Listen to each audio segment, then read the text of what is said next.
Hello everyone, and welcome to the Real Thread channel. If you enjoy our content, please remember to subscribe and hit that like button. Today, we are going to be discussing the scrutiny video. The narrative unfurls, tracing the lives of individuals whose paths converge around a singular, compelling medium, the screen. We see the nascent stirrings of ambition in a young man, perhaps one who grew up enchanted by the flickering light of cathode ray tubes, much like early pioneers of cinema who saw magic in moving images. His journey is one of relentless tinkering, of chasing the perfect frame rate or the most compelling visual narrative. It mirrors the arduous path of many digital artists, those who first honed their craft in dimly lit rooms, fueled by instant coffee and the intoxicating promise of virtual worlds. Then there is the seasoned professional, perhaps someone whose career began in the analog days, mastering the delicate art of physical production, only to be forced, or perhaps inspired, to pivot entirely as the digital tide swept in. This transition is rarely smooth. It speaks of the continuous reinvention required in creative fields, where yesterday's expertise can become tomorrow's charming anachronism. Their dedication suggests a profound belief in the power of visual communication, a lineage traceable back to early television broadcasters who held the attention of entire nations with simple broadcasts. The film deftly interweaves these personal arcs with the evolution of the viewing device itself. We witness the clunky beige boxes of early personal computing giving way to sleek, almost invisible tablets. This technological progression isn't merely aesthetic. It fundamentally alters how stories are consumed and created.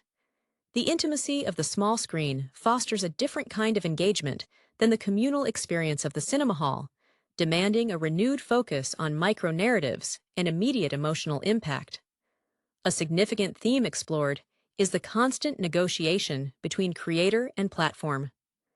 The pressures placed upon these visual storytellers, the need for virality, the constraints of algorithmic visibility, reflect the contemporary struggle of any artist trying to maintain integrity while navigating the marketplace of attention. It's reminiscent of early advertising copywriters fighting for a few precious seconds of airtime, but amplified tenfold in the current digital ecosystem. We observe moments of profound creative breakthrough, often born from constraints. Perhaps a scene where a limited budget forces an ingenious workaround, echoing the ingenuity of low-budget independent filmmakers, whose resourcefulness often birthed genre-defining works.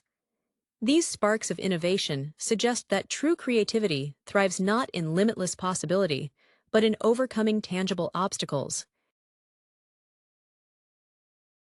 Ultimately, the film paints a portrait not just of technology or individual careers, but of a shifting cultural consciousness.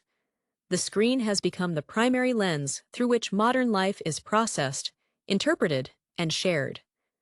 The characters, in their diverse pursuits, from crafting short-form content to developing complex interactive experiences, are ultimately grappling with how to imprint human meaning onto a medium that is inherently ephemeral and infinitely replicable. Their dedication to the craft, despite the shifting sands beneath their feet, speaks to an enduring human need to tell stories, regardless of the canvas upon which those tales are painted.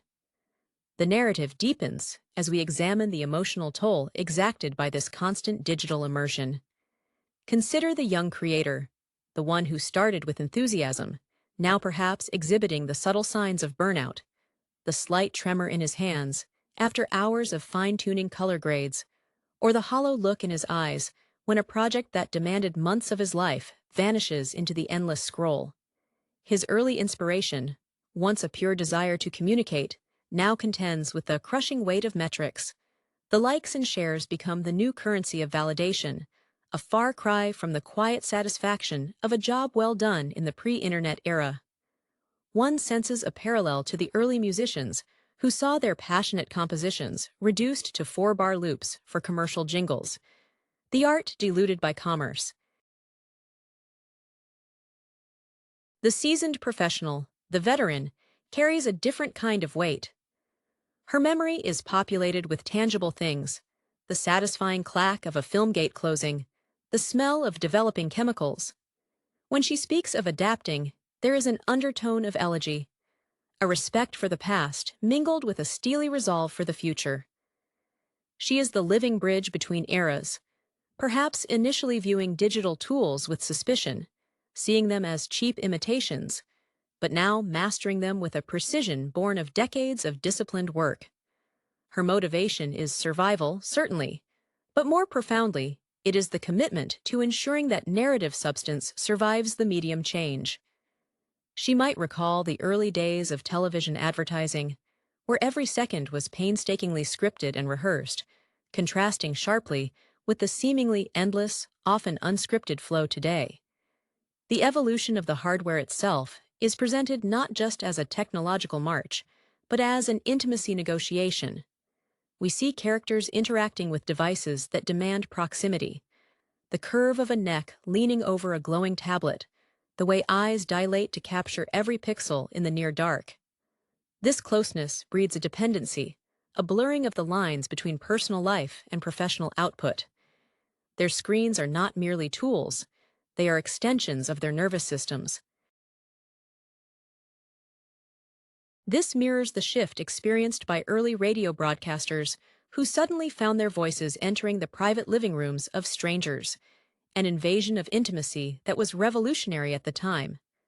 The film subtly probes the loneliness inherent in this hyper-connected world. Even as these creators connect with millions globally, the actual act of creation often remains solitary. We see a juxtaposition, the vibrant, rapid-fire comment section juxtaposed with the silent intensity of someone editing late into the night, fueled by the spectral glow of their monitor. This speaks to a fundamental irony of the digital age. Maximum reach often necessitates minimum physical presence. It's a stark contrast to the communal energy of a traditional film set or a busy newsroom, where shared failure or success bound teams together physically. Even when discussing inspiration, the source has changed. Where once an artist might draw directly from literature, travel, or observation of the street, now the screen feeds itself.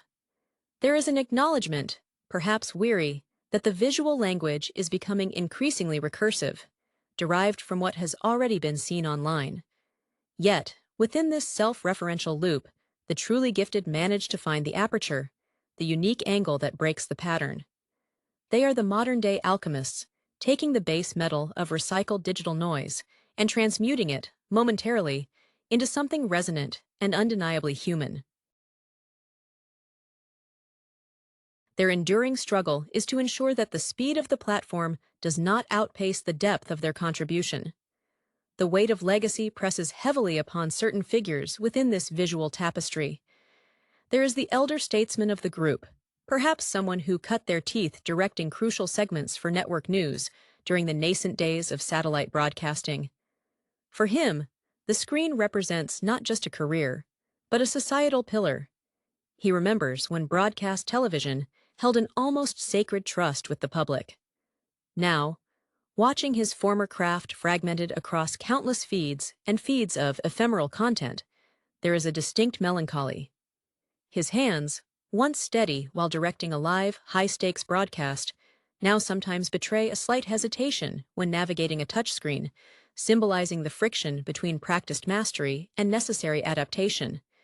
His inspiration used to be immediate, the phone ringing off the hook after a major exposé. Now, it's measured in delayed analytics, a slow, cold measure of impact.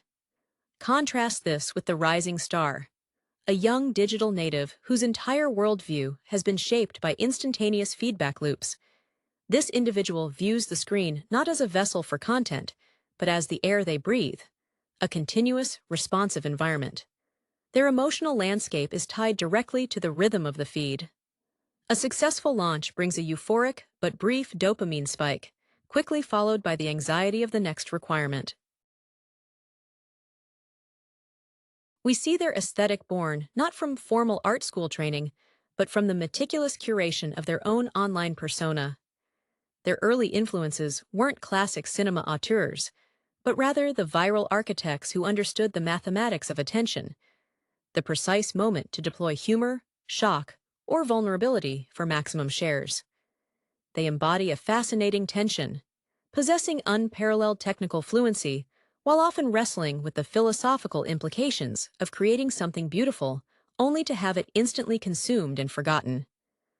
The film further explores the material reality of digital creation. It shifts focus away from the abstract glow and onto the physical clutter that surrounds these artists. The ergonomic chairs contorted to fit long hours, the stacks of forgotten coffee mugs, the ambient hum of cooling fans, the tangible infrastructure supporting intangible work. This physical reality grounds the ethereal nature of their output. For one character, maybe a specialized effects artist who once worked on large-scale movie miniatures, the transition to purely digital rendering involved a deep mourning for texture and weight. They channel this loss into an obsessive pursuit of photorealism on screen, striving to replicate the feel of physical matter in a medium that fundamentally lacks it. This desire to imbue the immaterial with tactile substance is a powerful driver, akin to early Renaissance painters trying to perfectly render light on a flat wooden panel. The constant demand for more strains personal connections. We witness moments where characters are physically present with loved ones, a family dinner perhaps, yet their focus remains tethered to the device in their pocket, responding to a crisis, a trend shift, or a necessary update. This divided attention is the silent tax levied by the screen economy. Their dedication, while admirable in its persistence, borders on obsession, suggesting that the boundary between the self and the mediated self has dissolved. They are not just telling stories on the screen. They are living through it, forever chasing that elusive moment where the performance perfectly aligns with the reception, a chase that, like any pursuit of perfection, is ultimately endless.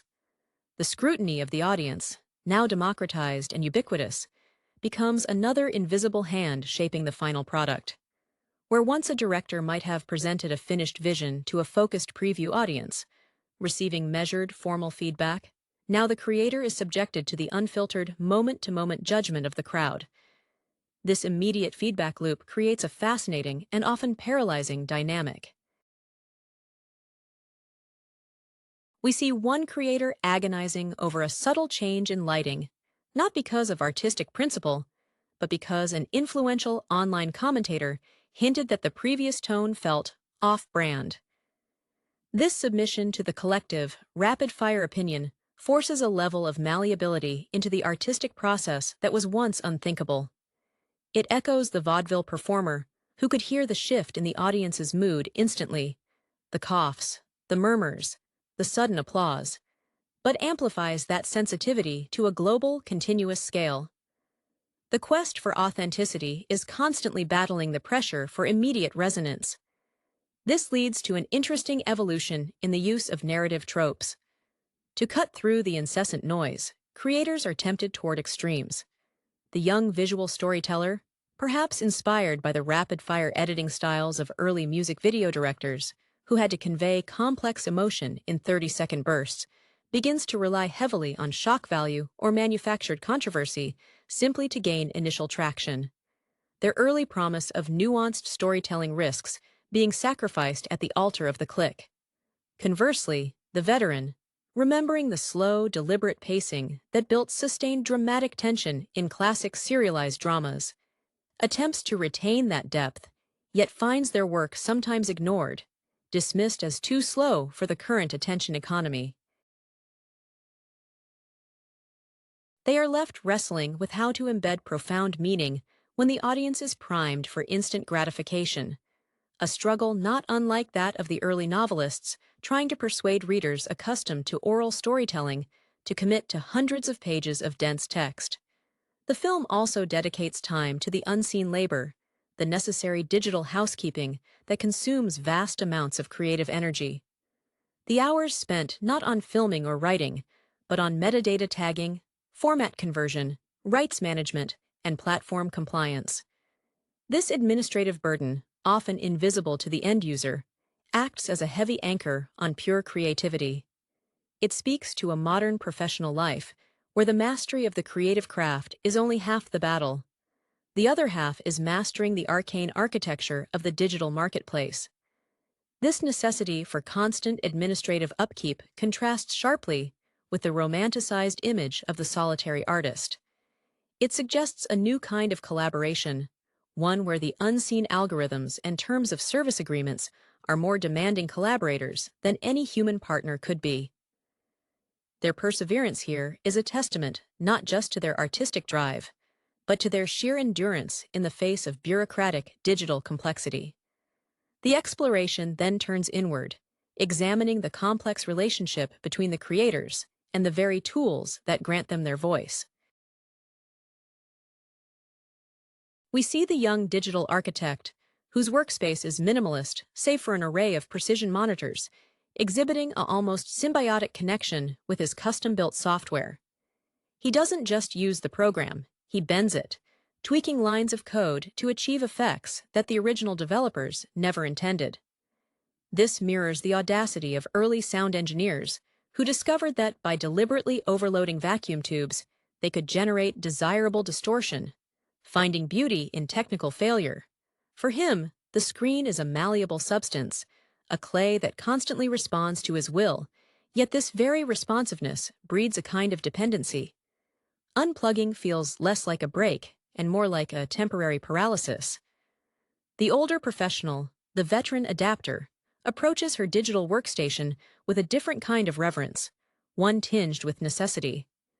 She recalls the tactile joy of physically splicing magnetic tape, the tangible reality of her decisions. Now, working with non-existent pixels, she compensates by obsessively organizing her digital files, creating meticulous naming conventions and backup protocols that serve as a substitute for the physical evidence of her labor. Her inspiration is often drawn from observing how light naturally interacts with real-world textures, a wet pavement, the dust motes in a sunbeam, which she then painstakingly tries to recreate digitally. This effort is driven by a deep-seated need to anchor the ephemeral digital image in recognizable reality, a trait often seen in early cinematic innovators who strove to make their artificially lit studio sets appear as authentic as nature itself. The film beautifully captures the moments when these disparate sensibilities collide. Perhaps in a collaborative session, the young creator suggests a rapid, visually overwhelming sequence designed for maximum immediate impact, while the veteran argues for a slower reveal, built on lingering close-ups designed to foster deep emotional identification. Their debate isn't about right or wrong technique, but about fundamental philosophies of viewing, instantaneous engagement versus sustained contemplation. This tension mirrors the historical conflict between early journalism, which prioritized speed of reportage, and literature, which valued depth of character exploration. The compromise they reach, a synthesized visual language that blends rapid-fire information delivery with moments of enforced stillness, is the true heart of contemporary visual storytelling. Furthermore, the narrative touches upon the unexpected legacy being forged. The work created now, often intended for rapid obsolescence and immediate consumption, paradoxically becomes a primary document of our current era. Future historians, sifting through terabytes of short-form videos and interactive narratives, will glean insights into our social anxieties, our aesthetics, and our fractured attention spans. The creators, perhaps unknowingly, are building the massive, messy archive of the 21st century. The young enthusiast, scrolling through past versions of his own viral hits, might feel a flicker of this weight, the realization that his ephemeral creations are hardening into permanent cultural data. It suggests that even when the intention is fleeting engagement, the act of broadcasting onto the global screen leaves an indelible mark, demanding a level of responsibility that the speed of creation often obscures. The final arc of the narrative settles upon the concept of ownership and the ephemeral nature of digital presence, a concern that haunts both the established and emerging figures. The veteran creator, having witnessed the collapse of physical media empires and the swift obsolescence of formats, harbors a profound skepticism regarding the permanence of anything residing solely in the cloud. She recalls the tangible security of film negatives stored in climate-controlled vaults. Now, her life's work exists subject to licensing agreements and server uptime. This anxiety manifests in her meticulous habits, constantly downloading, triple backing up, attempting to exert physical control over the incorporeal. Her inspiration is thus tinged with a sense of defense, an artistic fortification against inevitable digital decay. This mirrors the dedication of early archivists who fought fiercely to preserve fragile manuscripts from fire and flood. Only now the threats are abstract. Server migration, format abandonment, and corporate restructuring. The younger creator grapples less with permanence and more with accessibility. For him, ownership is less about possessing a master copy and more about maintaining the connection to the audience that validates his existence. He fears the algorithmic ban, the shadow account status, the invisible censorship that can instantaneously sever his lifeline to the public sphere. We see him constantly monitoring platform updates, learning the subtle shifts in policy, as if they were weather patterns dictating the viability of his livelihood. His artistic choices are sometimes dictated by the desire to remain in good standing with the gatekeepers. This is a far cry from the early independent filmmakers who fought studios over content control. Here, the fight is often with an unseen, self-correcting technological entity. When he describes a moment of true creative flow, it is always qualified. It was great until the platform decided to recategorize the sound library. The film draws a poignant parallel in their personal lives as well. Both characters seek connection, yet their primary means of expression is mediated. Perhaps we see the veteran attending a family gathering, trying to explain her complex digital installation to an uninterested relative, the screen acting as a barrier even when it's the subject of conversation. The younger creator, meanwhile, might be engaged in a deep, emotionally resonant conversation with a romantic partner, only to interrupt the intimacy because a trending topic necessitates an immediate, witty response, the external digital demand always superseding the internal human one. Ultimately, the film suggests that the screen has not merely changed the medium of storytelling, it has redefined the storyteller's relationship with reality and legacy. They are engaged in a continuous, high-stakes performance, not just for applause, but for existence itself.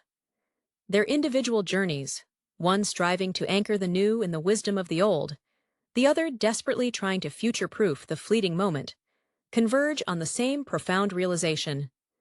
The image flickering before them is both the most powerful tool humanity has ever devised for connection, and perhaps the most efficient mechanism for distraction from the essential self. Their commitment, viewed against this backdrop of volatility, becomes less about fame or fortune, and more about an inherent, tenacious human need to leave behind some discernible trace of consciousness before the next update refreshes the display. The film subtly shifts its focus toward the impact of this screen-centric existence on the very fabric of memory and perception. We observe how the curated, hyper-visible nature of their work begins to bleed into their personal recollections. The veteran creator, when recounting a significant life event, a childhood trip, or a pivotal professional turning point, finds herself involuntarily framing the memory according to potential screen ratios or effective shot composition. The real emotion of the past is now filtered through the lens of how it could have been captured, a phenomenon born from years of consciously framing the world for an audience.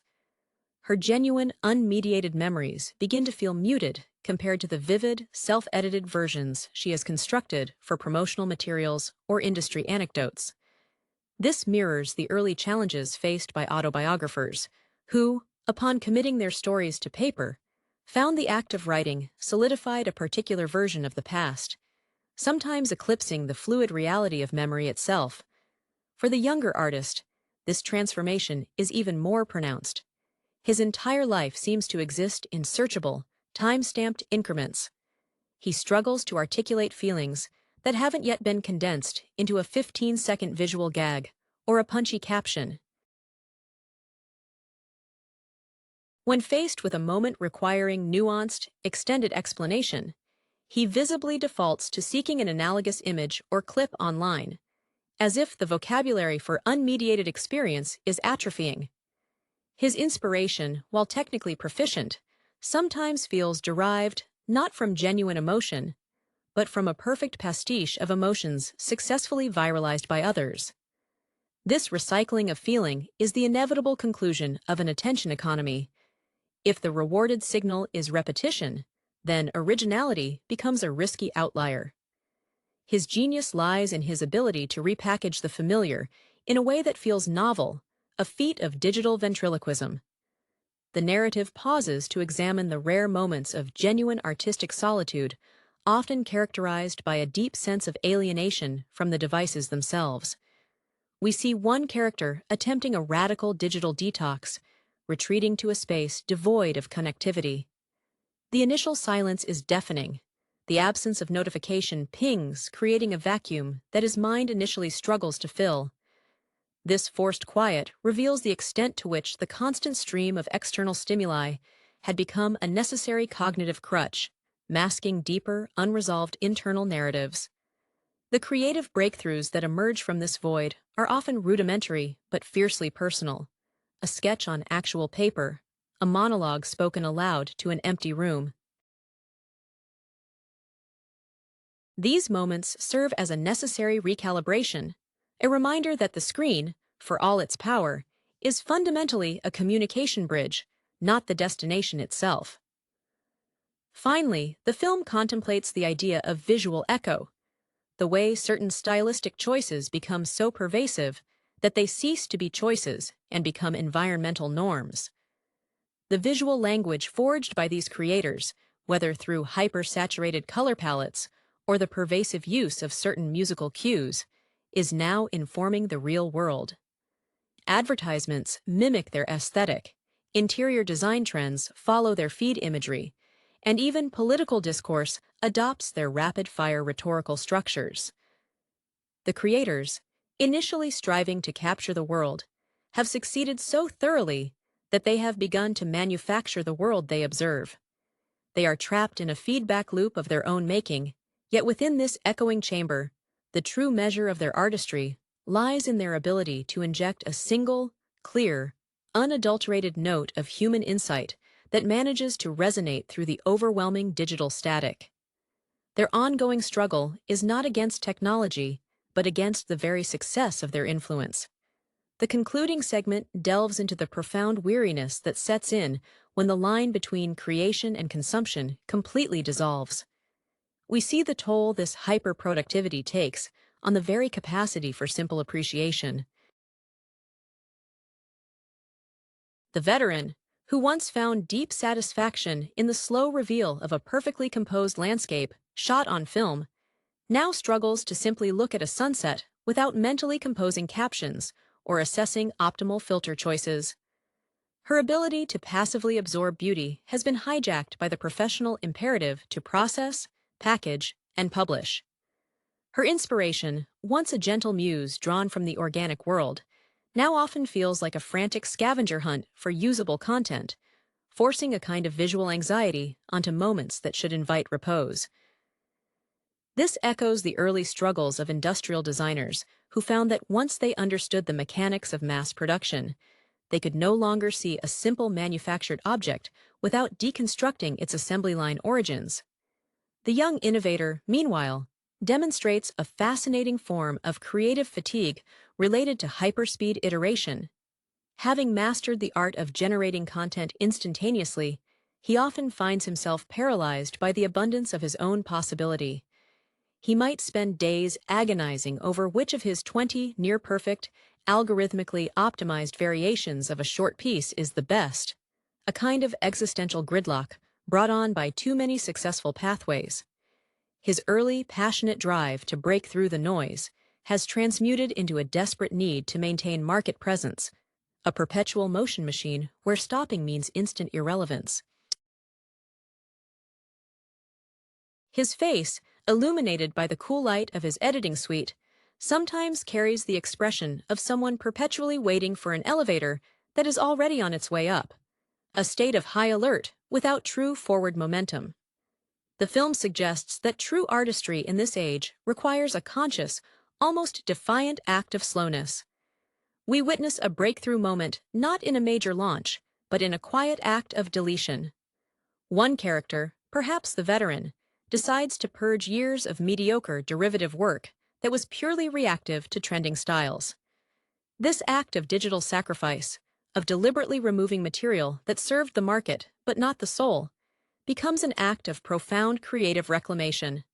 It's a statement that self-editing must sometimes mean deleting the noise that allowed one to survive, similar to how monastic traditions emphasize the removal of worldly distractions to cultivate deeper spiritual insight. In the final sequences, the screen itself becomes a character of quiet contemplation rather than frantic delivery. The focus softens, showing the creators finally stepping away, not defeated, but reset. The young man is seen sketching simple, unshareable designs in a physical notebook, rediscovering the joy of imperfection. The veteran is watching an old, static film projection, absorbing the slow, deliberate rhythm without the urge to pause or comment. The message is one of necessary duality. The screen demands constant engagement, but human creativity demands periodic withdrawal. Their careers, seen in retrospect, are defined by this oscillation, the relentless push into the digital current, balanced precariously by the essential, private need to remember what life looks and feels like when the light comes not from a glowing rectangle, but from a distant, unmediated sun. Their enduring legacy, the film implies, will be measured not only by the vast digital archive they leave behind, but by the quiet human truths they manage to preserve amidst the velocity of information. The lingering resonance of the film is found in the quiet dignity of the creator's acceptance of perpetual motion, a state far removed from the neat conclusions of traditional narratives. We see this most clearly in the older artisan, who finally makes peace with the inherent impermanence of digital work, realizing that clinging to the illusion of permanence is a waste of finite creative energy. She begins to view her early, physically preserved works, the meticulously crafted physical props, or the archived analog footage, not as superior artifacts, but as fixed points of reference. They anchor her current, fluid creations. Her renewed inspiration comes from teaching. She takes on apprentices, not to pass on specific software tricks, but to instill the philosophical rigor behind visual composition, the understanding of light and shadow that transcends resolution or frame rate. This act of pedagogical transmission is her final, most tactile contribution, a way of ensuring the grammar of image-making survives, even as the vocabulary of platforms ceaselessly mutates. This echoes the medieval scribes who, facing the destruction of libraries, prioritized preserving foundational knowledge over fleeting popular texts. The younger visionary, too, finds a subtle shift in his ambition, moving from the pursuit of explosive, singular virality to the construction of resilient communities. He begins utilizing the very technology that once constrained him, the interactive potential of platforms, to foster environments where genuine, slow feedback can occur, protected somewhat from the immediate judgment of the general feed. He starts hosting private, encrypted sessions where he shares raw cuts and invites deep, analytical critique from a select few trusted peers. This self-imposed, high-friction environment is his rebellion against the frictionless scroll. His early inspiration, which was purely outward-facing, a desire to be seen, matures into an internal drive to build sustainable creative infrastructure. It's a subtle but vital transition from performance artist to architect of creative spaces, reminiscent of early digital pioneers who built open-source communities as an act of resistance against proprietary walled gardens. The film concludes by observing how the relationship with the screen itself has become ritualized. For both characters, the act of turning the device off is no longer a simple binary action, but a deliberate closing ceremony. The screens that dictated their waking hours are finally darkened, and in that momentary blackness, the reflection of the creator stares back, unmediated. The technology, having demanded total integration, finally yields a moment of quiet self-confrontation. This final image speaks volumes about the human need for boundaries, even in a medium designed explicitly to erase them. Their careers are portrayed not as a steady ascent toward a defined peak, but as a constant, exhausting balancing act, pushing the boundaries of the visual frontier while desperately holding on to the irreducible, messy core of human intention that makes the image matter in the first place. The narrative resolves not with an answer, but with the understanding that the struggle to infuse light, the technological light of the screen, with human warmth, is the defining creative endeavor of their time. The final lingering thoughts presented by the film circle back to the concept of aesthetic fatigue and the eventual necessity of reinvention, even for those who have mastered the current digital paradigm. We see the young architect, having achieved significant success within his niche, exhibiting the first signs of creative exhaustion with the very visual vernacular he helped establish. The vibrant colors, the sharp, rapid cuts, the deliberate use of digital artifacts that once signified cutting-edge artistry now feel, to him, like an overly familiar script.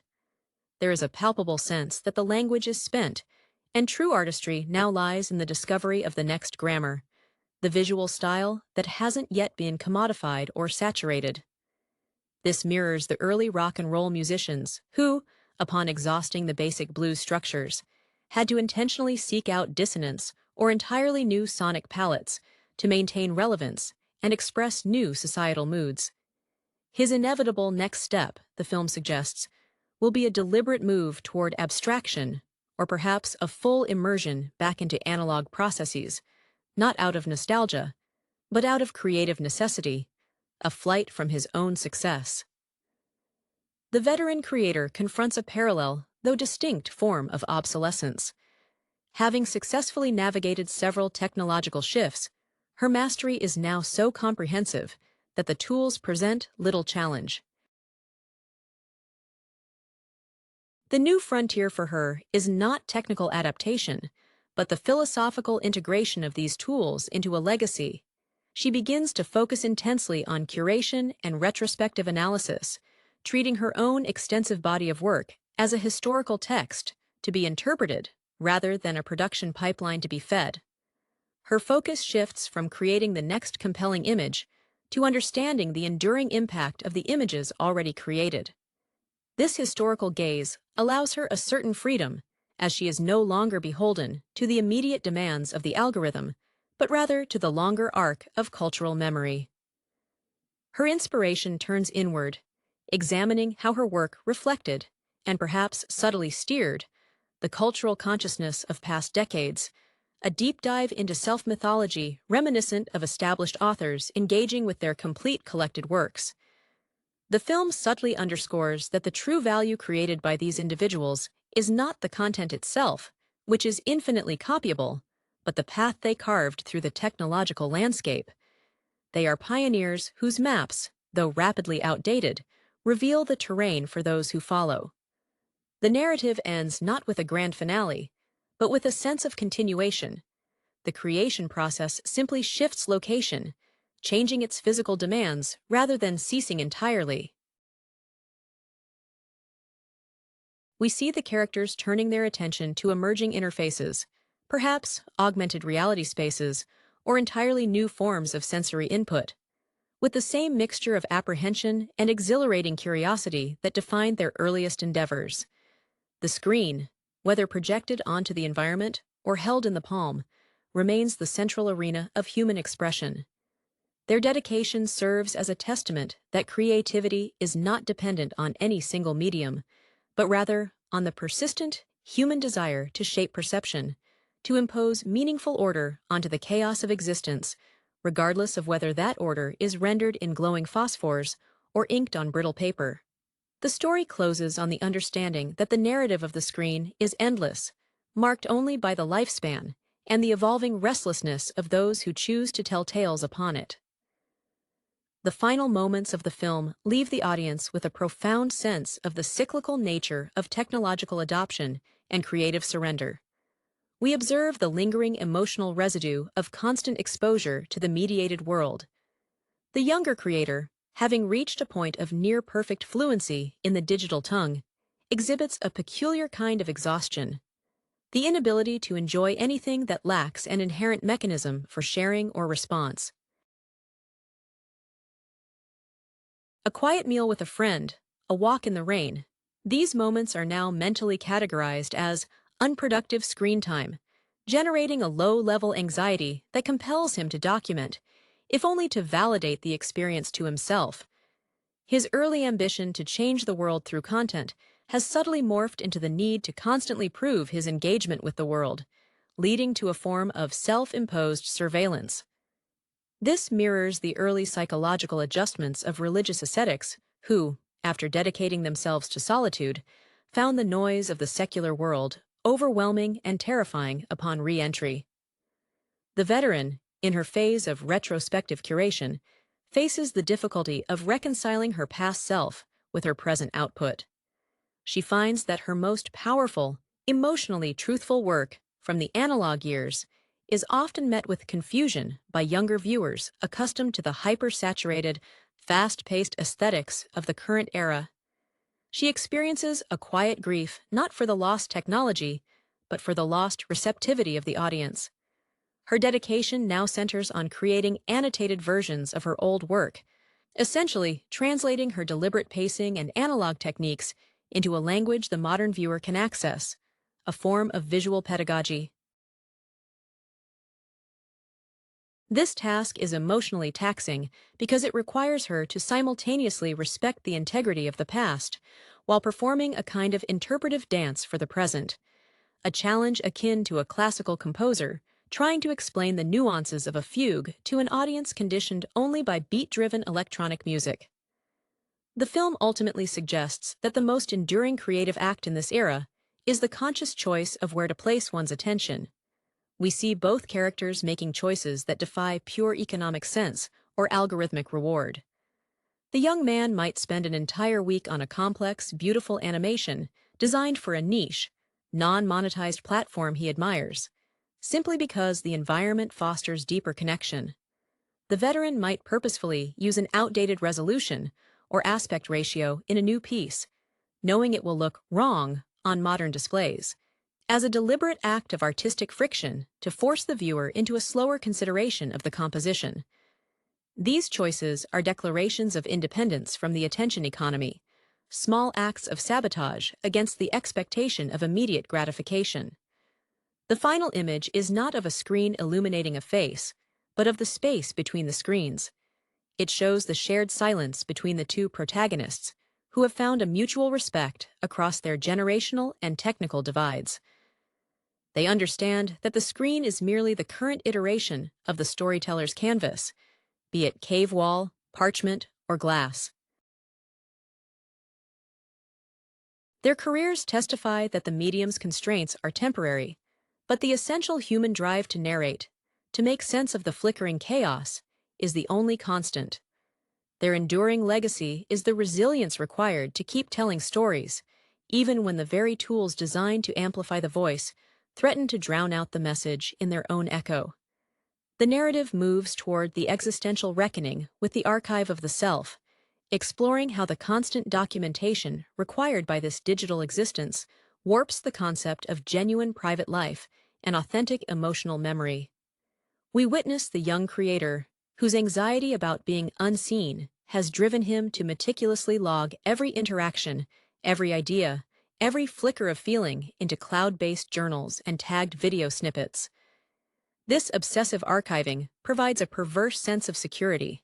If he captures it, it exists, and therefore, he exists. Yet, during a quiet moment away from his devices, he struggles to recall the subjective feeling of a past success, realizing he only remembers the metadata, the date, the viewer count, the perfect tweet he wrote to commemorate it, rather than the visceral joy itself. His memory is outsourced, pristine in its digital record, but hollowed out emotionally, a phenomenon akin to someone who relies so heavily on GPS navigation that they lose the innate ability to form a cognitive map of their own neighborhood. The veteran professional faces a similar crisis, albeit from the opposite direction. Her analog memories, the scent of celluloid, the physical weight of a sound reel, are rich but fragmented, accessible only through effortful recall. In contrast, her digital catalog is exhaustive but sterile. When she reviews her early interviews, she critiques her younger self's earnest, unpolished demeanor with a modern, self-aware eye, finding it difficult to connect with that previous iteration who lacked the necessary digital cynicism. She realizes that the digital record is erasing the process of becoming, the awkward fumbles, the necessary mistakes, presenting only the polished endpoints. Her current artistic struggle becomes an attempt to deliberately reintroduce the beautiful, inefficient fuzziness of human imperfection back into her precise digital output, striving to create artifacts that feel as if they have been found rather than purely generated. The film underscores the sheer mental taxation of perpetual presence. It portrays the psychological cost of maintaining multiple simultaneous professional personas across platforms. We see the creators engaging in what can only be described as cognitive multitasking, performed under duress. One evening, the young creator is simultaneously responding to a critical forum thread on his desktop, live streaming a casual Q&A on a tablet, and silently monitoring sponsorship metrics on his phone, all while trying to appear relaxed during a video call with a potential collaborator. His physical posture betrays the internal chaos, the slight hunch of the shoulders, the shallow breathing, the way his eyes dart independently of his head's orientation. This sustained state of divided attention inhibits deep creative synthesis. Ideas are processed for immediate utility rather than long-term resonance. It is the mental equivalent of trying to compose a symphony while constantly interrupting the cellist to ask if the lighting is flattering. Ultimately, the film posits that the screen economy doesn't just consume content, it consumes cognitive bandwidth. The dedication required to navigate this environment is so total that it precludes the leisure necessary for passive inspiration. The true heroism, the film suggests, lies not in the groundbreaking visual effects or the millions of views, but in the quiet, almost subversive acts of disengagement. The moments when a creator chooses the irreducible complexity of their unrecorded, unshared internal world over the immediate validation offered by the illuminated rectangle. Their final act of self-preservation is the recognition that mastery over the medium demands mastery over the self's reaction to it, a discipline that requires shutting down the input to allow the internal engine of genuine originality to reboot. The visual language employed throughout the Screenity video immediately sets a tone of polished, yet accessible, modern communication. It feels deliberately engineered to address the contemporary fragmentation of attention, striving to recapture focus through sheer clarity and efficiency. The aesthetic leans heavily on clean lines, ample negative space, and a color palette that favors professional restraint, perhaps drawing inspiration from the design philosophies popularized by early 21st century tech giants, suggesting reliability and high functionality. Examining the perceived motivations of the figures involved, if we imagine them as creators or protagonists within this narrative space, their drive seems rooted in overcoming the tyranny of the inbox and the chaotic deluge of digital noise. One can easily project onto them the weariness of seasoned professionals, perhaps a former marketing executive jaded by impersonal email blasts, or a software developer exhausted by the maintenance of overly complex collaboration tools. Their inspiration likely stems from those pivotal moments in design history where simplicity trumped complexity, echoing the ethos of figures who championed minimalist user interfaces, understanding that true sophistication lies in effortless usability. They are not just building a product, they are curating an experience, much like a film director meticulously frames each shot to convey maximum meaning with minimal clutter. The narrative pacing itself is a key analytical point. It moves with a measured confidence, avoiding the breathless urgency often manufactured in promotional material. This measured pace suggests the creators are confident in the inherent value proposition. They don't need to shout because the product speaks for itself. This subtle defiance against the prevailing cultural demand for instant gratification hints at a deeper, perhaps academic or engineering-based background, where long-term viability outweighs short-term hype cycles. Consider the career trajectory that leads to such a solution. Years spent mastering asynchronous communication, perhaps observing failures in corporate training videos or sales demonstrations that dragged on too long, thereby crystallizing the need for a concise visual medium. The technical execution, particularly the screen recording clarity and the smooth transitions, speaks to an acute awareness of digital fidelity. In an era where screen captures are ubiquitous, poor quality is instantly delegitimizing. Here, the precision implies dedication to craft, a value shared by master craftspeople across any discipline, whether they are watchmakers or cinematographers. Their ambition feels less about disrupting the market entirely and more about perfecting a crucial, yet often overlooked aspect of digital interaction. It is a pragmatic, almost artisanal approach to digital tooling, suggesting the inspiration might also come from observing successful, quiet innovators who optimized existing systems rather than inventing entirely new paradigms from scratch. They are refining the conversation, ensuring that the message transmitted across the digital ether retains the warmth and nuance of a face-to-face encounter, a subtle but profound act of digital empathy. The emotional core underpinning the Screenity video's presentation is a quiet plea for respect. Respect for the viewer's time, and respect for the integrity of the message being delivered. The imagined architects of this system carry the subtle weight of those who have witnessed countless hours wasted on poorly structured meetings and documents that obscure rather than illuminate. One can picture the lead designer having a formative experience watching a mentor struggle to convey a critical strategic pivot via a lengthy, poorly punctuated email chain, leading to widespread internal confusion. That memory becomes the crucible for this innovation. Their inherent desire is not merely efficiency, but emotional economy, reducing the friction that causes professional frustration.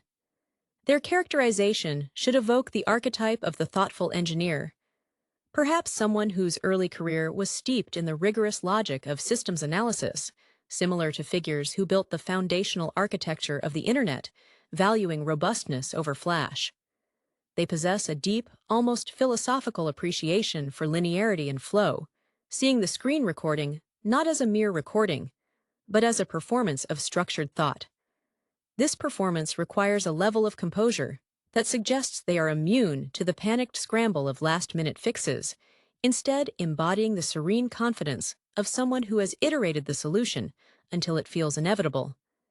The deliberate choice of voiceover tone, assuming one is present or implied by the visual cadence, would further this portrait. It would be warm, yet authoritative, reminiscent of an established academic, delivering a lecture on a subject they have mastered over decades, not a young entrepreneur pitching a disruptive concept. This measured vocal authority acts as an emotional anchor, assuring the audience that the tool itself is built upon tested principles of effective communication rather than fleeting technological trends. They are selling clarity as a form of professional maturity. If this tool were a book, it would be one frequently revisited on a well-worn shelf, not a glossy bestseller of the moment. Their success, therefore, is measured not in viral uptake, but in the quiet reduction of misunderstandings within their user base, a far more profound and sustainable metric. The entire presentation is an argument, delivered not with aggressive marketing tactics, but with the quiet conviction of a specialist presenting irrefutable evidence. The very texture of the video's motion graphics suggests a deep appreciation for the tactile world, ironically applied to the purely digital realm. It is as if the creators, perhaps individuals, who spent formative years sketching ideas on whiteboards or meticulously arranging physical proofs, have translated that physical satisfaction into digital form. There is an almost nostalgic reverence for precision, reminiscent of the dedication seen in master cartographers or early computer animators who had to manually plot every frame. This dedication betrays a profound respect for the user's cognitive load. They understand that visual clutter is mental clutter, and they have consciously chosen to bear the burden of meticulous design so the end user doesn't have to. If we were to assign a specific emotional backstory, the driving force might trace back to a moment of professional failure rooted in miscommunication, perhaps a critical business deal lost because a nuance was buried in a lengthy text document, or a project derailed because a crucial visual demonstration was poorly executed. This past failure becomes the primary inspiration, fueling an almost corrective obsession with visual fidelity and brevity. These are not just coders. They are visual rhetoricians who have chosen video annotation as their preferred medium for persuasive argument. They likely draw inspiration from masters of concise visual storytelling, perhaps referencing the economical narrative structure found in certain classic short films, or even the directness of effective propaganda design, stripped of its negative connotations and distilled into pure communicative utility. The implied user they cater to is not the novice, but the overburdened expert, the middle manager drowning in Slack threads, the senior developer trying to onboard a new remote team member across time zones. This user values density of information delivered with zero ambiguity. The creators feel a kinship with this expert, seeing themselves as their digital allies. Their own professional journey probably involved early roles where technical genius was constantly undermined by poor presentation skills. This experience instills in them a quiet, almost paternalistic desire to equip their peers with tools that allow their actual intelligence, not their ability to write compelling summaries, to shine through. The resulting product is less a piece of software and more a highly refined digital extension of their own honed critical thinking process, presented with the quiet dignity of a well-organized library catalog. The commitment to a non-intrusive user experience suggested by the Scrutiny video's presentation speaks volumes about the creator's ethical stance within the tech ecosystem. They appear to reject the manic, attention-grabbing impulses that drive much of the current digital marketplace. This resistance suggests a career history that might include stints within institutions or fields where long-term impact superseded short-term metrics, perhaps veterans of academic publishing, regulatory compliance software, or even specialized industrial design, where failure carried significant real-world consequences. Their inspiration may not lie in the Silicon Valley disruptors, but rather in the steady, meticulous progress seen in fields like precision engineering or archival science, where the preservation and accurate transmission of information are paramount virtues. Emotionally, there is a palpable sense of weary optimism. The creators recognize the overwhelming complexity of modern digital work, and their solution is offered not as a magic bullet, but as a dedicated tool built with empathy for the user's overloaded working memory. They understand the subtle psychological toll of endless context switching. This empathy suggests personal experiences where clarity was hard-won, perhaps involving frustrating attempts to explain complex, nuanced technical concepts to stakeholders lacking the necessary background. The visual language, therefore, functions as a form of digital reassurance, a promise that here, at least, the communication channel is reliable, stable, and designed by someone who genuinely values the integrity of the exchange. Their stylistic choices, the restrained color palettes, the deliberate, almost slow zoom motions, evoke the discipline of classic documentary filmmakers who prioritized substance over kinetic flair. Think of the patience required by a biographer who spends years synthesizing disparate sources into a coherent life story. The creators treat the act of recording a screen as the distillation of a complex process into its most essential narrative components.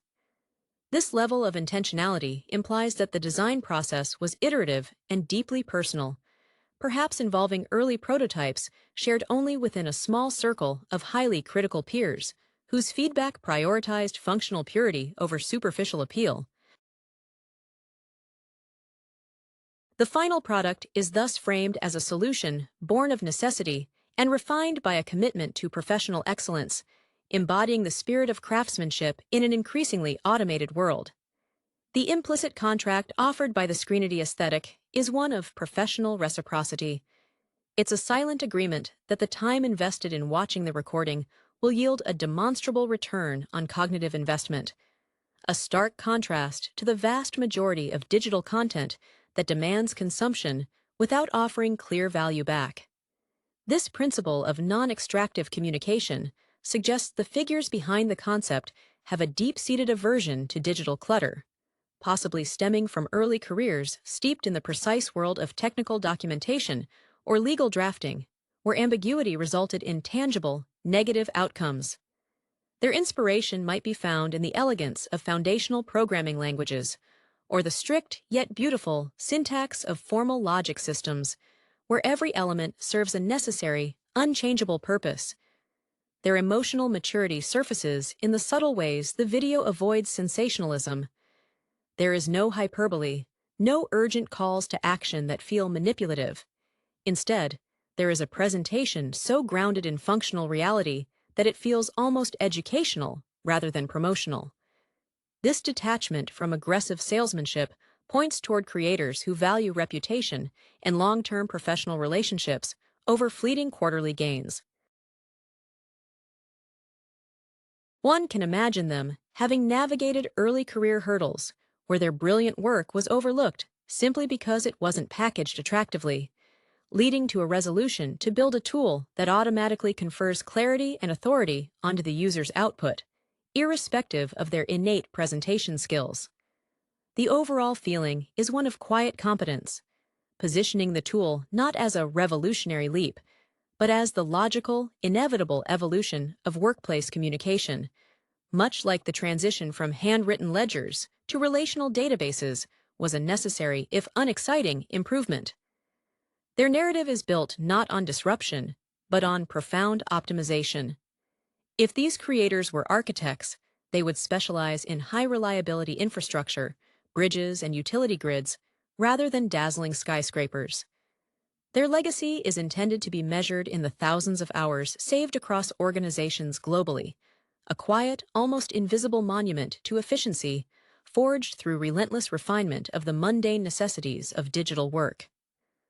The very rhythm established by the video's flow communicates a subtle form of authority, the kind earned through technical mastery rather than self-promotion.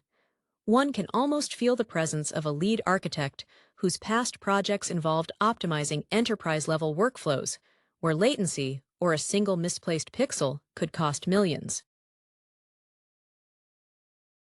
This individual likely possesses the meticulous nature of a master composer, understanding that true impact is achieved through precise control over every element, no matter how small.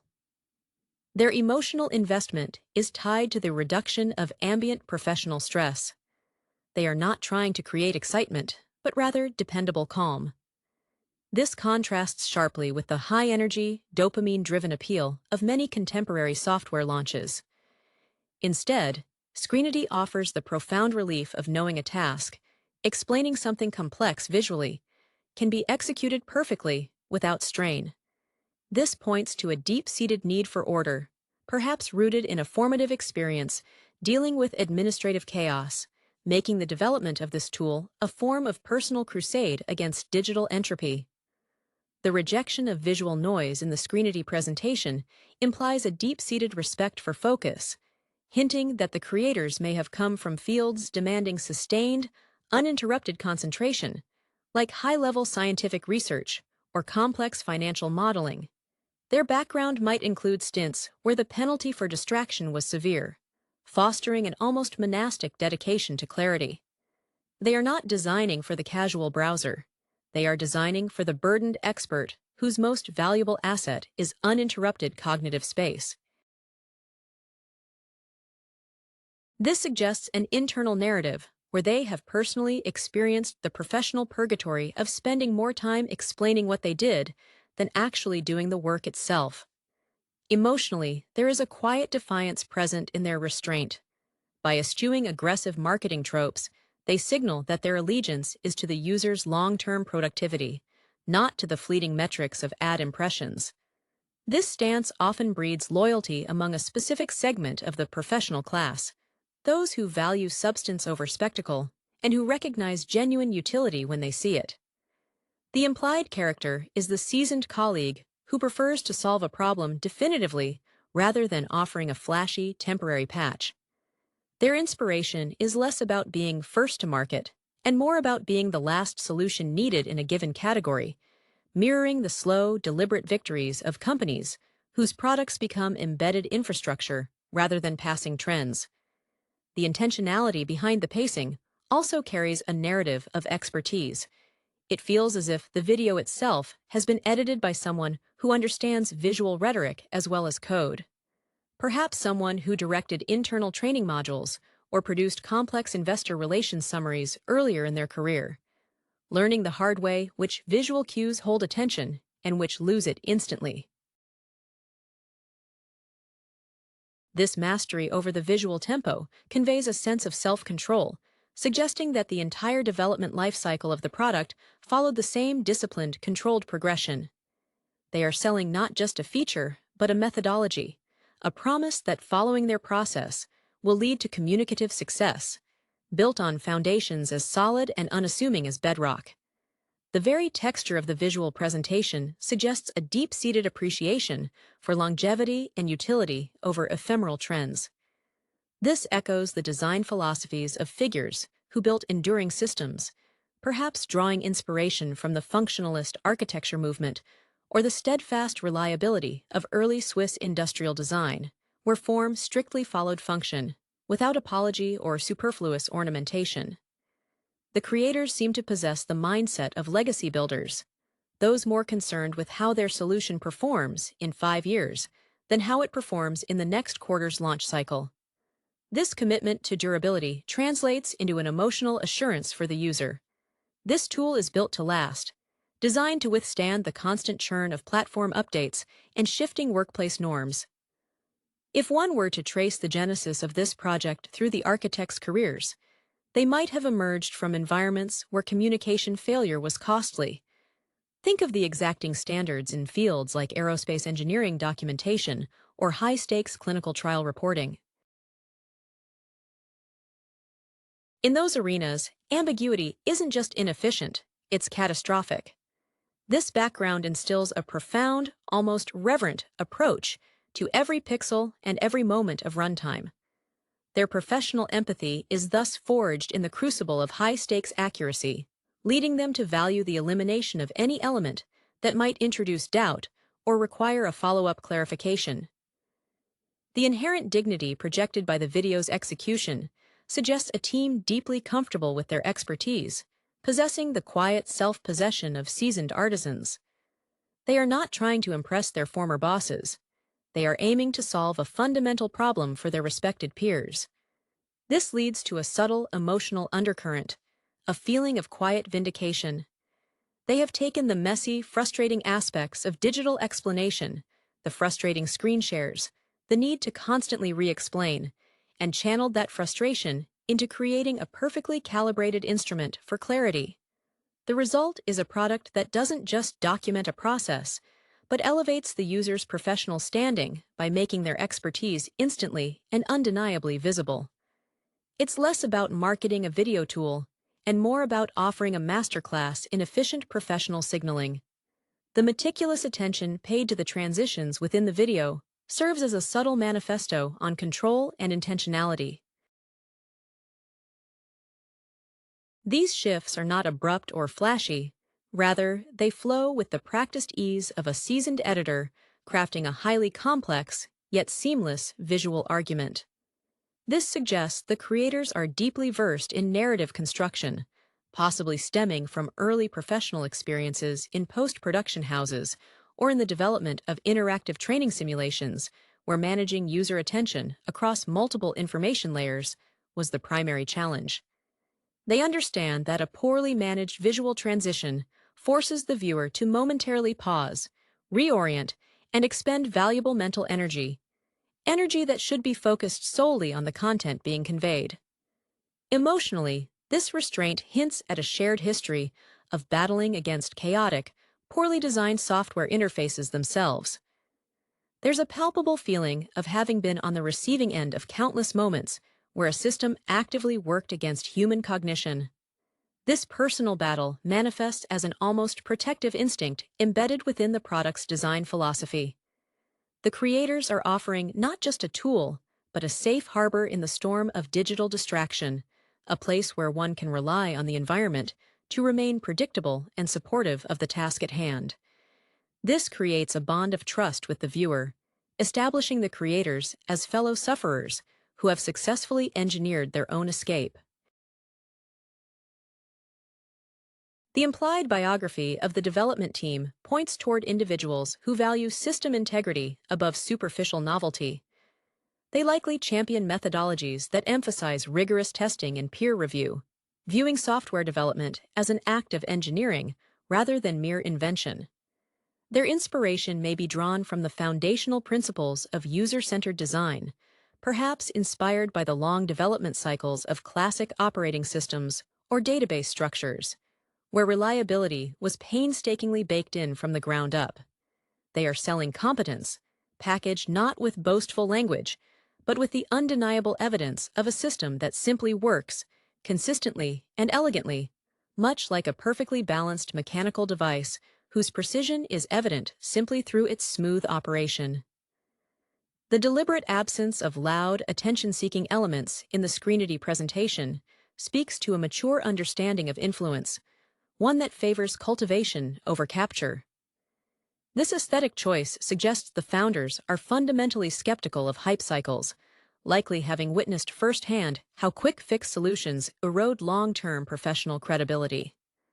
Their career trajectories may have involved disillusionment with environments where presentation flair masked deficient substance, perhaps within consulting firms or fast-paced agile development teams where launching imperfect features quickly was prized over perfecting core functionality. This experience instills a quiet resolve to build something that earns its place through sheer functional superiority. The emotional landscape projected by the video is one of profound intellectual relief. It's the feeling a seasoned researcher experiences upon discovering a perfectly cataloged archive after weeks of sifting through disorganized paper files.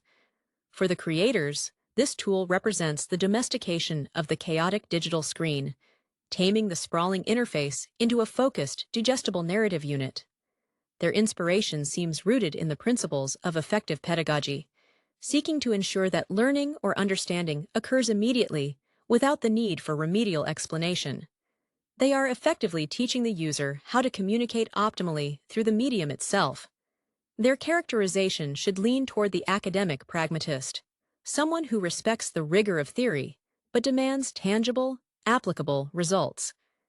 Imagine a former university instructor who transitioned into corporate training, frustrated by the inability of standard screen recording software to convey complex workflows to a diverse global audience. That frustration solidifies into a mission to make mastery shareable across cultural and technical divides.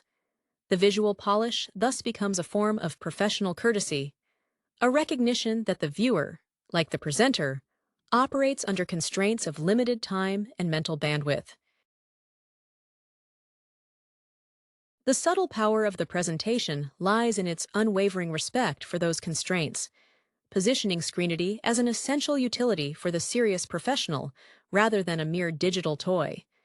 The visual composition throughout the video consistently prioritizes depth of focus over superficial breadth, a stylistic choice that speaks volumes about the creator's valuation of precision in complex tasks. This visual discipline mirrors the mindset of professionals who thrive when stripping away extraneous data points to reveal the core mechanism at work. Perhaps individuals whose careers were forged in fields like high-frequency trading analysis or microchip design, where microscopic inaccuracies lead to systemic failure. Their inspiration is clearly drawn from the world of engineering elegance, where the most sophisticated solutions are often the least visible, integrated so perfectly they become functionally invisible. Emotionally, the presentation exudes a quiet confidence bordering on intellectual guardianship. There is a sense that the creators are protecting the user from the endemic sloppiness of the digital environment. They are not just selling a feature, they are offering a boundary, a demarcation line between necessary work and digital distraction. This protective impulse likely stems from personal experiences, where crucial insights were lost or misinterpreted because the delivery mechanism was faulty, leading to a personal imperative to ensure that good ideas are never undermined by poor presentation. This creates a sense of shared purpose with the viewer, who is also weary of inefficient digital interactions. Their implied journey to this solution suggests a steady, uncompromising ascent through technical challenges. One can picture the development process as being less about frantic sprints and more about long, thoughtful sessions, wrestling with complex interaction models, reminiscent of early software pioneers who spent years perfecting core algorithms before showcasing them. The smooth visual flow, the almost meditative pace, is the output of a team that has painstakingly debugged not just code, but the very rhythm of digital explanation. They are effectively offering codified best practices, transforming the ad hoc nature of screen sharing into a predictable, reliable performance, thereby elevating the act of demonstration to a high form of professional discourse. The restraint in Screenity's visual language implies a profound distrust of the fleeting nature of digital trends. It's as if the architects have consciously chosen to build their tool on principles derived from the near-eternal, rejecting the siren song of today's fashionable interfaces. One can envision these designers having spent formative years working on foundational software or enterprise systems, where stability and backwards compatibility were the highest virtues, perhaps emerging from the world of middleware or infrastructure development, where an undocumented failure could cascade through an entire organization. Their heroes aren't necessarily the founders of viral apps, but the quiet engineers who made TCP/IP robust, or the teams that standardized complex data formats.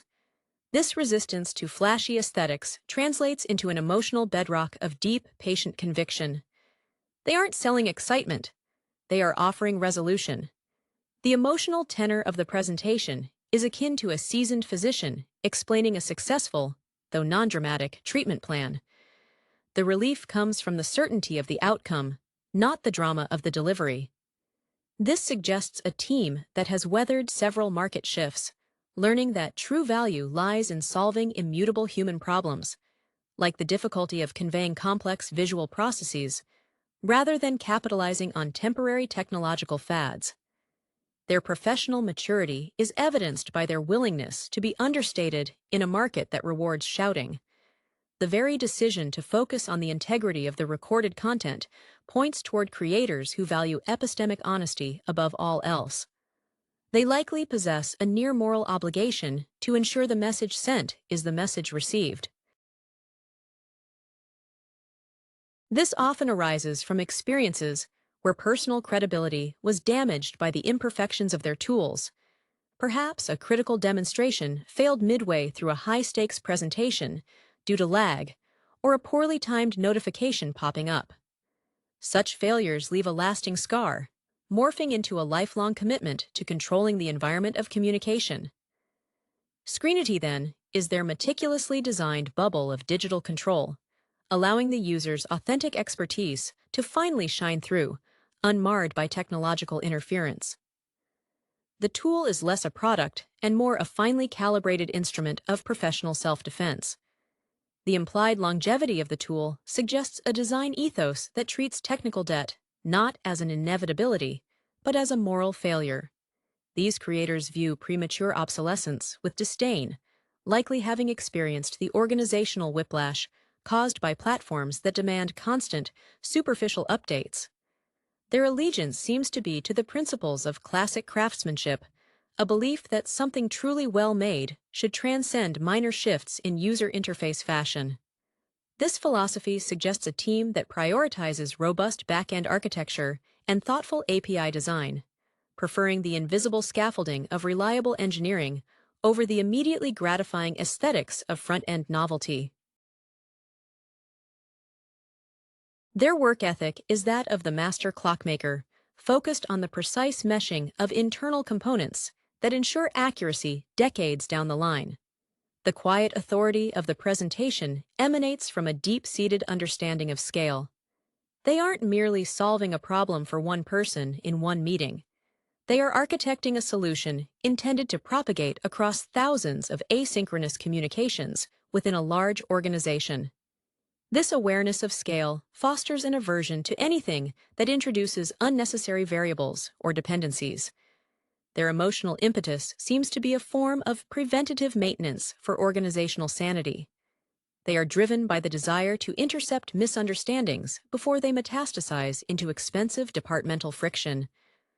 One can picture them having been the internal advocates for standardizing toolsets, fighting bureaucratic battles simply to ensure everyone was working from the same playbook. The resulting product, therefore, acts as a standardizing agent, enforcing a higher, albeit unspoken, quality benchmark for all shared visual work. The creators operate with the detached responsibility of librarians or archivists who understand that clarity today ensures accuracy tomorrow. They likely harbor a deep, almost romantic reverence for documentation itself, viewing well-annotated screen recordings as the most reliable form of institutional memory. Their ultimate goal is not to capture attention, but to ensure that knowledge transfer is so frictionless that the cognitive effort required for understanding is minimized to its theoretical limit, leaving the user free to apply their intelligence to the next complex problem, trusting implicitly in the clarity of what they just watched. The deliberate cropping and framing evident in the scrutiny examples suggest a profound respect for narrative economy, echoing the discipline of master photojournalists or investigative reporters. They understand that what is omitted from the frame is often as informative as what is included. This points to a background where every visual element had to justify its presence under intense scrutiny. Perhaps individuals who honed their skills, crafting tightly controlled visual narratives for sensitive government briefings or high-stakes financial disclosures, where extraneous context could lead to misinterpretation or security risks. Their aesthetic is one of disciplined curation, treating the screen not as an infinite canvas, but as a finite document requiring editorial rigor. Emotionally, this rigor manifests as a form of preemptive exhaustion aversion. The creators seem weary of the mental taxation required by poorly framed screenshots or confusingly panned video captures that force the viewer to hunt for the key information. Their empathy is tactile. They feel the fatigue of the recipient keenly. This leads to a design that is inherently considerate, almost gentle in its guidance. It's the kindness of someone who has repeatedly had to clean up the chaotic output of others, finally deciding to build a system that prevents the mess from happening in the first place. This feeling of protective stewardship defines their emotional stance. They are smoothing the path for productive professionals everywhere. The character archetype suggested by this focus is the highly organized systems analyst who finds deep aesthetic pleasure in functional purity. They are not trying to be revolutionary. They are aiming for perfect, understated utility. Think of the person who meticulously organizes their digital workspace into a faultless, searchable hierarchy, finding genuine satisfaction in logical order. Their inspiration might be traced back to the early days of information design, perhaps influenced by figures like Tufte, who argued fiercely for maximizing the data-to-ink ratio. For them, a screenity recording is the ultimate manifestation of this principle in motion, a distillation of a dynamic process into its most information-dense, yet visually calm, form. The product is thus an embodiment of an unyielding, internal standard of quality that exists independent of market validation. The inherent focus on streamlining the act of recording, the simplicity of initiating and concluding the session, suggests a deep-seated disdain for unnecessary bureaucratic friction in the workplace. These creators likely spent years wrestling with cumbersome legacy systems or overly complex project management suites, where the overhead of simply starting a task outweighed the value of the task itself. Their aversion to multi-step onboarding or complex settings menus implies a practical rebellion against process for process's sake. One can envision them being the internal champions for simplifying procurement forms or streamlining IT requests, possessing a near-pathological need to remove obstacles between intent and action.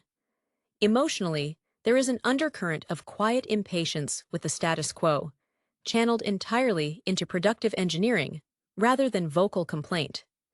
This is the emotion of the expert who knows the answer immediately, but is forced to watch colleagues struggle through a flawed, slow process again and again. This frustration molds itself into a singular, focused drive to make the right way the easiest way. The lack of fanfare in the presentation is a deliberate act of defiance against software that equates complexity with sophistication. They are offering the user the gift of immediacy, allowing expertise to be captured and disseminated before the momentary clarity of insight fades. The resulting user experience feels less like interacting with an application and more like employing a specialized surgical instrument, precise, reliable, and dedicated to a singular, high-value function. Their biography might include roles where flawless execution in the field, whether on a trading floor, in a laboratory, or during a mission-critical system deployment, was dependent on instant, accurate information transfer. This high-stakes environment breeds a unique form of humility. The realization that one's own brilliance is worthless if it cannot be communicated effectively to the next person in the chain. Scrutiny, therefore, is not a tool to document their work, but a perfectly honed mechanism to empower everyone else's best work, built from the hard-won wisdom that efficiency is the ultimate form of respect for a colleague's time. The very structure of the recorded output, the implied final file, suggests an almost archival mentality, where the creators are not just capturing a moment, but curating a lasting artifact. This preoccupation with the durable quality of the final deliverable hints at professional lives spent grappling with information decay and the challenge of maintaining institutional memory across volatile organizational structures. Perhaps they worked in historical preservation software or developing metadata standards for large digital libraries, where the integrity of the record over decades was the defining metric of success. Their concern extends beyond the immediate utility of the recording to its long-term accessibility and fidelity. Emotionally, this speaks to a deep-seated anxiety about being misunderstood, or, worse, being forgotten due to poor documentation. There's a quiet protectiveness woven into the fabric of the tool, a desire to ensure that the nuances of a complex decision or a finely tuned process are not lost to the vagaries of rapid turnover or shifting priorities. This is the emotion of a seasoned mentor, someone who has watched brilliant insights evaporate because they weren't captured with the necessary precision. They are building a bulwark against entropy, using clean design as their primary defense mechanism. The user, in turn, senses this dedication and feels reassured that their effort in creating the recording will be honored by the permanence and clarity of the output. The character suggested by this focus is the principled custodian of knowledge, a figure who values accuracy over accolades. They possess the quiet intensity of a cryptographer, someone whose satisfaction comes from building systems so sound that they require no external validation once operational. Their journey to scrutiny likely involved numerous frustrations with tools that prioritized ease of capture over integrity of preservation. They have learned that the quickest recording often results in the longest follow-up clarification cycle. Consequently, the tool is designed to enforce a self-correcting loop, By making the creation process thoughtful, they ensure the consumption process is efficient. This is craftsmanship applied to the ephemeral nature of digital work, elevating a simple screen capture to the status of a dependable, verifiable record. Hello everyone, and welcome to the Real Thread channel. If you enjoy our content, please remember to subscribe and hit that like button. Today, we are going to be discussing the Scrutiny video. The narrative unfurls, tracing the lives of individuals whose paths converge around a singular, compelling medium, the screen. We see the nascent stirrings of ambition in a young man, perhaps one who grew up enchanted by the flickering light of cathode ray tubes, much like early pioneers of cinema who saw magic in moving images. His journey is one of relentless tinkering, of chasing the perfect frame rate or the most compelling visual narrative. It mirrors the arduous path of many digital artists, those who first honed their craft in dimly lit rooms, fueled by instant coffee and the intoxicating promise of virtual worlds. Then there is the seasoned professional, perhaps someone whose career began in the analog days, mastering the delicate art of physical production, only to be forced, or perhaps inspired, to pivot entirely as the digital tide swept in. This transition is rarely smooth. It speaks of the continuous reinvention required in creative fields, where yesterday's expertise can become tomorrow's charming anachronism. Their dedication suggests a profound belief in the power of visual communication, a lineage traceable back to early television broadcasters who held the attention of entire nations with simple broadcasts. The film deftly interweaves these personal arcs with the evolution of the viewing device itself. We witness the clunky beige boxes of early personal computing giving way to sleek, almost invisible tablets. This technological progression isn't merely aesthetic, it fundamentally alters how stories are consumed and created. The intimacy of the small screen fosters a different kind of engagement than the communal experience of the cinema hall, demanding a renewed focus on micro-narratives and immediate emotional impact. A significant theme explored is the constant negotiation between creator and platform. The pressures placed upon these visual storytellers, the need for virality, the constraints of algorithmic visibility, reflect the contemporary struggle of any artist trying to maintain integrity while navigating the marketplace of attention. It's reminiscent of early advertising copywriters fighting for a few precious seconds of airtime, but amplified tenfold in the current digital ecosystem. We observe moments of profound creative breakthrough, often born from constraints. Perhaps a scene where a limited budget forces an ingenious workaround, echoing the ingenuity of low-budget independent filmmakers, whose resourcefulness often birthed genre-defining works. These sparks of innovation suggest that true creativity thrives not in limitless possibility, but in overcoming tangible obstacles. Ultimately, the film paints a portrait not just of technology or individual careers, but of a shifting cultural consciousness. The screen has become the primary lens through which modern life is processed, interpreted, and shared. The characters, in their diverse pursuits, from crafting short-form content to developing complex interactive experiences, are ultimately grappling with how to imprint human meaning onto a medium that is inherently ephemeral and infinitely replicable. Their dedication to the craft, despite the shifting sands beneath their feet, speaks to an enduring human need to tell stories, regardless of the canvas upon which those tales are painted. The narrative deepens as we examine the emotional toll exacted by this constant digital immersion. Consider the young creator, the one who started with enthusiasm, now perhaps exhibiting the subtle signs of burnout, the slight tremor in his hands after hours of fine-tuning color grades, or the hollow look in his eyes when a project that demanded months of his life vanishes into the endless scroll. His early inspiration, once a pure desire to communicate, now contends with the crushing weight of metrics. The likes and shares become the new currency of validation, a far cry from the quiet satisfaction of a job well done in the pre-internet era. One senses a parallel to the early musicians who saw their passionate compositions reduced to 4-bar loops for commercial jingles, the art diluted by commerce. The seasoned professional, the veteran, carries a different kind of weight. Her memory is populated with tangible things: the satisfying clack of a film gate closing, the smell of developing chemicals. When she speaks of adapting, there is an undertone of elegy, a respect for the past mingled with a steely resolve for the future. She is the living bridge between eras, perhaps initially viewing digital tools with suspicion, seeing them as cheap imitations, but now mastering them with a precision born of decades of disciplined work. Her motivation is survival, certainly, but more profoundly, it is the commitment to ensuring that narrative substance survives the medium change. She might recall the early days of television advertising, where every second was painstakingly scripted and rehearsed, contrasting sharply with the seemingly endless, often unscripted flow today.